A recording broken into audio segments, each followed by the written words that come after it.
Welcome to Almas Jacob news. मैं हूं Almas Jacob और आप देख रहे हैं Facebook rebranded company's name as Meta. Now looking at and reporting on our business as two different segments. One for our family of apps and one for our work on future platforms. And as part of this, it is time for us to adopt a new company brand to encompass everything that we do. To reflect who we are and what we hope to build, I am proud to announce that starting today, our company is now Meta. Our mission remains the same. It's still about bringing people together. Our apps and their brands, they're not changing either. And we are still the company that designs technology around people. But now we have a new North Star to help bring the metaverse to life. And we have a new name that reflects the full breadth of what we do and the future that we want to help build. From now on, we're going to be Metaverse first. अजीजों, Facebook ने अपनी company का नाम change कर दिया है Facebook industries से Meta के अंदर। और मेटा जो लफ्ज रखा गया है, ये जो नाम रखा गया है, इसराइल में मौजूद जितने भी इसराइली हैं जो इब्रानी जुबान बोलते हैं, समझते हैं और जो जानते हैं, वो इस नाम का बेहद मजाक उड़ा रहे हैं। और इस वक्त इसलिए मजाक उड़ा रहे हैं क्योंकि उनका कहना है, कई लोग ऐसी ट्वीट्स कर रहे हैं जिसमें से कईयों ने ट्वीट की कि जी मैं तो फेसबुक पर अकाउंट बनाने जा रही थी लेकिन फेसबुक तो मर चुका है, फेसबुक मुर्दा है। जी हां, क्योंकि मेटा जो लफ्ज है इसका इब्रानी जुबान में मतलब बनता है मुर्दा, मर चुका हुआ, खत्म हो चुका हुआ। मुर्दा जो लफ्ज है वो इस्तेमाल किया गया है फेसबुक की कंपनी के लिए नाम मेटा।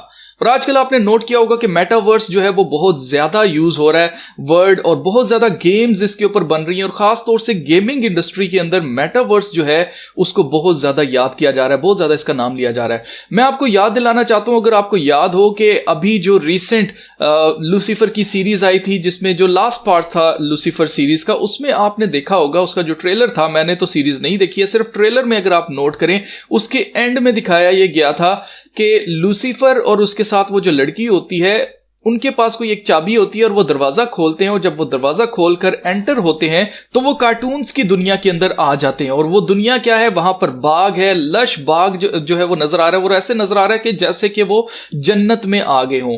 और मैं आपको बताना चाहता हूं कि वहां पर जो ये दिखाया गया है सीन, ये उस जगह से आते हैं जहां पर लूसीफर का तख्त था, यानी कि शैतान का जहां पर तख्त था, वहां से वो लोग एंटर हो जाते हैं मेटावर्स के अंदर। और मैं आपको उस वीडियो के अंदर बता चुका हूं कि लूसीफर, इब्लीस और इसके साथ गिराए गए जो फरिश्ते हैं वो इंतहाई नफरत रखते हैं खुदा से और उनके लोगों से, और खास तौर से इंसान से वो बहुत ज्यादा नफरत रखते हैं। और जिसकी वजह से वो इंसान जो है उसको खत्म करके उसकी बिल्कुल आइडेंटिटी को मिटा देना चाहते हैं, क्योंकि इंसान जो है वो खुदा की छवि पर बना है, खुदा की इमेज के ऊपर इंसान बना है। तो क्योंकि ये खुदा से नफरत रखते हैं, इंसान से नफरत रखते हैं, इसलिए ये इंसान का जो इमेज है उसको तब्दील कर देना चाहते हैं और उसको बदल कर कार्टून में या कंप्यूटर की दुनिया में या मैट्रिक्स के अंदर उसको कैद करना चाहते हैं, उसको बंद करना चाहते हैं। तो अब ये सब कुछ हो क्या रहा है, अगर आप इसके लोगो को देखेंगे, जो कि फेसबुक कंपनी ने अपना नया लोगो भी रिवील किया है, तो लोगो बना हुआ है जी जनाब इन्फिनिटी का। और इन्फिनिटी जो है ये कोई नया कॉन्सेप्ट नहीं है। अगर आप नोट करें, हमेशा इनके ले दे के जो कंपनीज के लोगोज होते हैं वो सारे के सारे इन्हीं इल्यूमिनाटी सिंबलिज्म के इर्द गिर्द ही क्यों घूमते हैं। आप नोट करें, इन्फिनिटी का ये जो सिंबल है ये ऑलरेडी मौजूद है, और इन्फिनिटी का मतलब होता है कभी ना खत्म होना और एक साइकिल के अंदर चलते जाना चलते जाना। अगर मैं इन्फिनिटी के लिए वर्ड इस्तेमाल करूं री इनकारनेशन का, तो हिंदुइज्म के अंदर ये एक मानी जाती है चीज के री इनकारनेट होता है, इंसान दोबारा से जन्म लेता है इस दुनिया के अंदर। और अक्सर आपने इनकी मूवीज के अंदर देखा होगा, इनकी जितनी भी बॉलीवुड की मूवीज हैं, ड्रामास के अंदर आपने देखा होगा कि जी एक और जन्म लेकर जो है वो आ जाता है दुनिया के अंदर। अक्सर इस तरह के डायलॉग आपने सुने होंगे कि मैं सातों जन्म तक तुम्हारी जो है वो दुल्हन बनना चाहती हूं, मैं तुम्हारा प्रेमी बनना चाहता हूं। तो इस तरह के डायलॉग आपने जरूर सुने होंगे। वो इसलिए क्योंकि हिंदुइज्म के अंदर कॉन्सेप्ट है री इनकारनेशन का, और री इनकारनेशन का मतलब होता है दोबारा से जन्म लेते रहना, जब तक कि आप निर्वाणा को नहीं पहुंच जाते, जब तक कि आप जो है वो लाइट को नहीं फाइंड कर लेते, तब तक आप दोबारा से जन्म लेते रहते हैं, जो कि फजूल एक कॉन्सेप्ट है। और इसके बारे में जो है वो खुदा का कलाम बिल्कुल हमें बताता है कि ऐसा कुछ नहीं है। इंसान जब एक दफा मर जाता है उसके बाद उसके लिए कुछ भी नहीं है, वो वापस नहीं इस जमीन के ऊपर आ सकता और ना ही वो नया जन्म ले सकता है। तो बेसिकली जब फेसबुक का नाम इन्होंने रखा है मेटा, जिसका मतलब ही मुर्दा है, ये करने क्या लगे हैं? ये बेसिकली करने लगे हैं मुर्दों को जिंदा। जी हां, जो आपने अभी सुन लिया है, मैं आपको सही बता रहा हूं, ये मुर्दों को जिंदा करने वाली टेक्नोलॉजी बना रहे हैं। और अगर आपको पता हो कि इस्लाम के अंदर जो कॉन्सेप्ट है दज्जाल का, उनका ये कॉन्सेप्ट है कि जो दज्जाल है वो मुर्दों को जिंदा करेगा, क्योंकि यीशु मसीह मुर्दों को जिंदा करते थे। इसलिए क्योंकि एंटी क्राइस्ट है, यानी कि मसीह का काउंटर पार्ट है या मुखालफे मसीह है, तो वो वही सारे मौजज़े करने की कोशिश करेगा जो यीशु मसीह ने किए थे, हकीकी मौजज़े, उसको फेक करेगा। यानी कि ये मुर्दों को जिंदा करके दिखाएगा दुनिया को, और लोग इसके ऊपर ईमान ले आएंगे कि वाकई ये खुदा का बंदा है, या इसके पास पावर है, अथॉरिटी है, टेक्नोलॉजी है, या जो भी आप इसको कहें। दुनिया को करना है डिसीव इब्लीस ने बहुत बड़े लेवल के ऊपर। और अब ये जो टेक्नोलॉजी मेटावर्स है, ये मुर्दों की टेक्नोलॉजी है। मैं आपको बता चुका हूं कि वर्ड मेटा जो है इसका मतलब मुर्दा है, और मुर्दों को जिंदा करने वाली टेक्नोलॉजी ऐसे है क्योंकि हर बंदा आज फेसबुक के ऊपर मौजूद है। जो भी इंटरनेट इस्तेमाल करता है, ज्यादातर लोग फेसबुक के ऊपर, इंस्टाग्राम, ट्विटर वगैरह के ऊपर मौजूद हैं। और मैं आपको बता चुका हूं कि माइक्रोसॉफ्ट अपना मेटावर्स बना रहा है, एप्पल अपना मेटावर्स बना रहा है, इसी तरह फेसबुक अपना मेटावर्स बना रहा है, इसी तरह तरह तरह के जितने भी प्लेटफॉर्म्स हैं सोशल मीडिया, ये सब के सब एट लास्ट सारे अपना अपना मेटावर्स बनाएंगे, और इस सब को कनेक्ट किया जाएगा, आपस में क्रिप्टो करेंसी के साथ जोड़ा जाएगा। और ये इसलिए किया जाएगा ताकि हर एक इंसान जो भी इंटरनेट पर मौजूद है, जो नेक्स्ट जनरेशन आने वाली है इंटरनेट की, उसके जरिए अपनी सारी की सारी कॉन्शियसनेस अपलोड करेंगे मेटावर्स के अंदर। जी हां, मेटावर्स एक ऐसी दुनिया होगी जहां पर लोग अपना डाटा जो है वो अपलोड करते जाएंगे, और आर्टिफिशियल इंटेलिजेंस अपनी लर्निंग से उस इंसान की कॉन्शियसनेस को अपने पास स्टोर करती जाएगी। वो इसी तरह से होगा कि जैसे आपकी पिक्चर्स आप अपलोड करते हैं फेसबुक के ऊपर, फेसबुक को पता है कि आप कैसे दिखते हैं। इसी तरह अगर आप फेसबुक के ऊपर कोई भी वीडियो डालते हैं या कोई भी अपनी वॉइस वगैरह डालते हैं, तो उनको पता है कि आप बोलते कैसे हैं। इवन कि आपके मोबाइल फोन से वो आपको सुन भी रहे होते हैं, जो आपका माइक्रोफोन है वो ऑन होता है। अक्सर आप जाकर देखेंगे एप्लीकेशन की जो परमिशंस होती है उसमें आपका माइक्रोफोन ऑन होगा। तो ये करते क्या है कि ये आपका सारा डाटा इनके पास ऑलरेडी मौजूद है। सिर्फ मेटावर्स में ये होगा कि इंसान को चेंज कर दिया जाएगा एक कंप्यूटर की दुनिया का एक शख्स, और उसमें सारी की सारी उसकी हरकत और सकनात जो हैं वो सारी की सारी उसके अंदर हो जाएंगी स्टोर।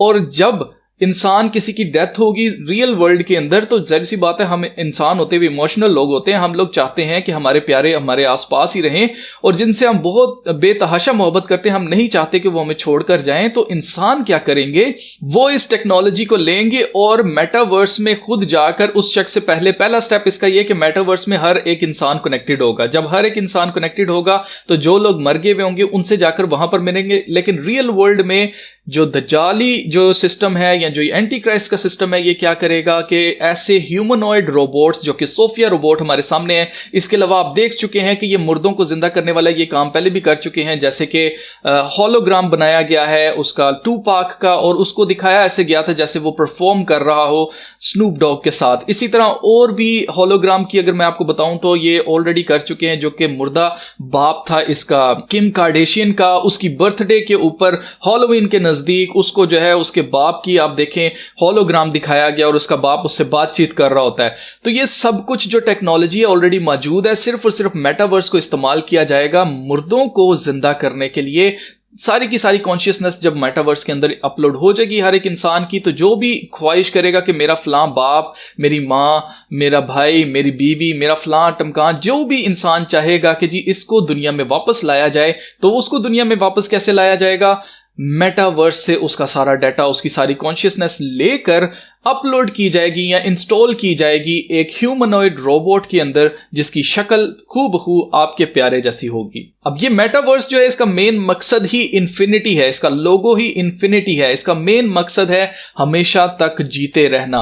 और मैं आपको बताना चाहता हूं कि ये बेवकूफ बना रहे हैं, जिस तरह से इब्लीसी कुव्वतें जो है इनको बेवकूफ बना रही है कि जी तुम अगर मेटावर्स में चले जाओगे तो तुम हमेशा तक जिंदा रहोगे। ऐसा कुछ नहीं होने वाला। वो इंसान जिसकी भी कॉन्शियसनेस अपलोड हो रही है वो तो मर गया, जब वो मर गया तो वो खत्म हो गया, और अब उसका सामना होगा खुदा से, और खुदा फैसला करेगा कि क्या इसने जन्नत में जाना है, हमेशा की जिंदगी पानी है, या इसने हमेशा की मौत पानी है, इसको हेल में डाला जाएगा। अगर आपने बादशाह वाली वीडियो देखी है जो कि मैंने कल अपलोड की थी, तो उसमें मैंने आपको बताया था कि बादशाह वाली जो म्यूजिक वीडियो, इसके अंदर पहला सीन ये है कि उन्होंने जो ईयर्स दिखाए हैं, जो सेकंड्स दिखाए हैं लाइफ लेफ्ट के, यानी कि इंसानियत की जिंदगी जितनी रहेगी वो 26 साल रहेगी, यानी कि सिर्फ 25 से 26 साल के अंदर इनका प्लान है कि मुकम्मल तौर पर हर एक इंसान जो है वो मेटावर्स के साथ जुड़ जाए, और खुद इंसान ख्वाहिश करेंगे कि हम हमेशा तक तो जी नहीं सकते, इस जिस्म को चलाने के लिए, मजबूत रखने के लिए हमें खुराक खानी पड़ती है, हमें काम करना पड़ता है, हमें 100 काम करने पड़ते हैं। तो अगर हमेशा तक जिंदा रहना है तो जिस तरह मुर्दों को जिंदा किया जा रहा है, तो हम मर जाते हैं